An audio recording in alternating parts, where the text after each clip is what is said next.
There's one question that I'm consistently asked whenever I sit down with a new client looking to sell their home. And that question is, what can we do to maximize the sale price of our property? In today's video, I'm gonna pretend that I'm sitting down in your living room and I'm gonna share my 10 tips to maximize your home sale price. Now, these tips are based on human nature and they'll work anywhere in the world you're looking to sell a property. Follow these tips and maximize your sale price.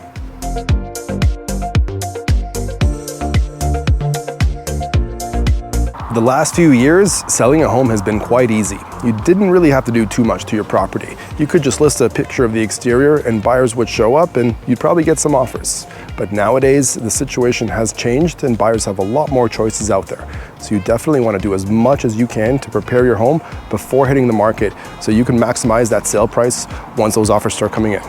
You want to deep clean and declutter your house. And when I say deep clean, you want to hit all those areas that you know are dirty but are rarely seen, like the chandeliers, the baseboards, all those nooks and crannies. Now, if you're not good at cleaning, we can definitely hire expert cleaners to come through and make your house as new as possible. Because that's really what you want. You want the house to be in showroom condition, as close to brand new as it could be. Next up, you also want to declutter your house. And when I say declutter, you want to remove roughly 30% of what's in your house. You want the buyers to be able to move around the property without bumping into anything and really having a good sense of how big the space is. So perhaps you have some bulky furniture, or perhaps you have some personalized items like photos or keepsakes of your family. That's great for yourself, but you want your buyers to be able to imagine themselves and their family living in your property. And sometimes having family portraits distracts buyers from that. Make all necessary repairs. I like to break this one up into mechanical and structural. In mechanical, you might have a dishwasher that's on the fritz or the stove that's not working perfectly.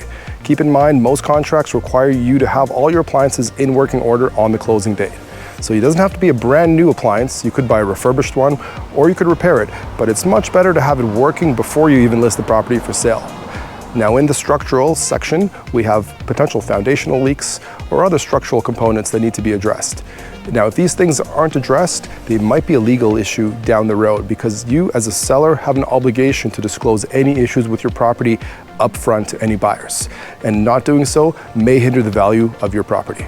Make sure the house is all one color. Now, I know there's a lot of dark colors in style nowadays, but when you go to sell your house, you definitely want to make sure white, light gray, or a neutral color are the primary colors throughout the entire house. Why you want to do this is for a couple of reasons. One, it gives the buyer a blank canvas with which their imagination could paint the house and the rooms in any color they want.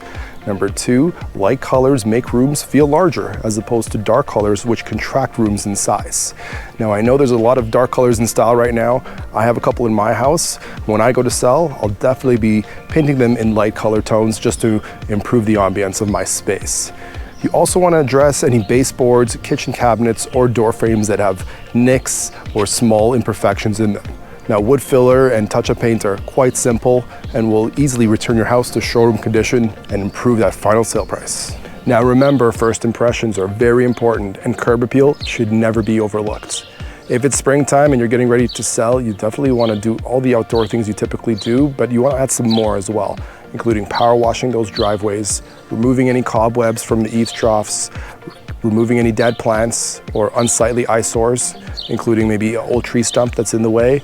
You also want to plant as many new fresh flowers as possible to fill in any flower beds and fill in any empty gaps so that nothing is overlooked, because first time your potential buyers see your home, you want them to fall in love with it and continue that experience inside. Now, statistically speaking, staging drastically increases the sale price of your home. And I always recommend it to clients that are looking to list with me. But staging comes in a few different flavors. There's light staging, which is a matter of rearranging your furniture, maybe adding some artwork, maybe adding a few small items, but it really doesn't require moving all your furniture. And then a more heavy version of staging is actually taking out all the furniture in the house, putting it into storage, renting furniture, and moving it into the home. Now, the idea at the end of the day in both of these is to completely depersonalize and declutter the house. So when your buyers enter the space, they can easily imagine themselves living in it and imagine the space in its best light. Remember, less is more. 95% of buyers start their home search online, and in order to attract the most buyers, you want to make sure you're using professional photos and videos to sell your home. Now in this space, there's a lot of different options. We have drone videos, we have twilight shots, we have 3D tours, we have Matterport. You definitely want to be working with a professional agent who can guide you through this space and showcase the best options to present your home online in the most favorable light. Recently, I put together a YouTube video for one of my listings that got over 40,000 organic views and helped sell the property at top dollar. When you're sitting down with your agent and interviewing them, you want to ask them what marketing options are they going to be offering in this new space in terms of YouTube, in terms of social media, in terms of video, in terms of photography, so you can get the most bang for your buck when you go to sell. When clients sit down with me, sometimes they ask if they should renovate their house before listing it for sale. Now, renovating isn't for everyone, but if you are heading in that direction, there's two renovations that will give you the most bang for your buck, and that's renovating your kitchen and your bathrooms. And in that order, if there's only one you're going to choose, you want to renovate your kitchen, because that will provide you way more value than doing any other upgrade in your entire home and maximize that sale price at the end of the day. Now, when you're making plans for the photo shoot or for potential buyer visits of your property, you want to make sure you know when garbage day is, so you can avoid making the photos on garbage day or allowing buyers to tour the property during that garbage day. Because look around us, the street is covered with garbage cans, it's covered with recycling bins, it's also covered with organic bins, and that can bring out some unwelcome guests, including raccoons, squirrels, and other wildlife that might be unsightly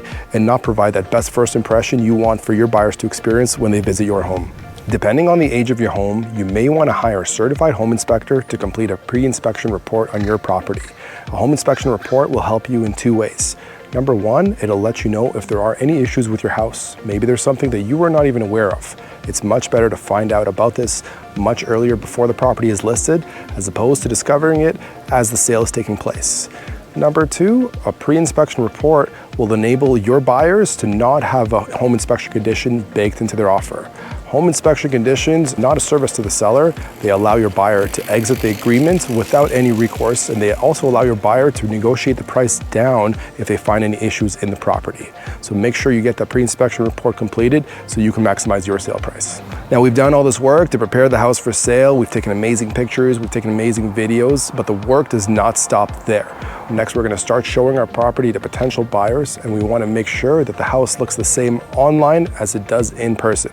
And that means that for every showing and for every open house, we want to clean the house, make sure it's organized, make sure the beds are made, make sure that we didn't cook in the kitchen recently and there's some foul smells in the house that will distract our clients. You really want to give the same experience online as in person, because together, those together will give you that top dollar that you're looking for. And I know this might sound like a lot of work. It may be a little bit overwhelming at first, but piece by piece, little by little, it is an achievable goal. And at the end of the day, how hard do you want to work to get that top dollar for your home? If you want to put in the effort, you will get the results. That's a pretty significant list, but I can assure you, you're not expected to go at it alone. If you're working with an experienced agent, chances are they have a list of contractors they've worked with in the past that complete a lot of these for you, including window cleaning, interior cleaning, landscaping, general renovations, and house painting. A good agent will have all these trades ready to go to get your house pre-listed and on the market. Now, agents also act as project managers, so they'll oversee these contractors from A to Z to make sure they complete their tasks on time and on budget. Because, hey, you have enough to do in your life as is. Now, what did you guys think of the list? Did you try any of these? Did they help you? Did you reach your top dollar for your sale price? I'd love to hear from you. Feel free to leave a comment in the comment section below.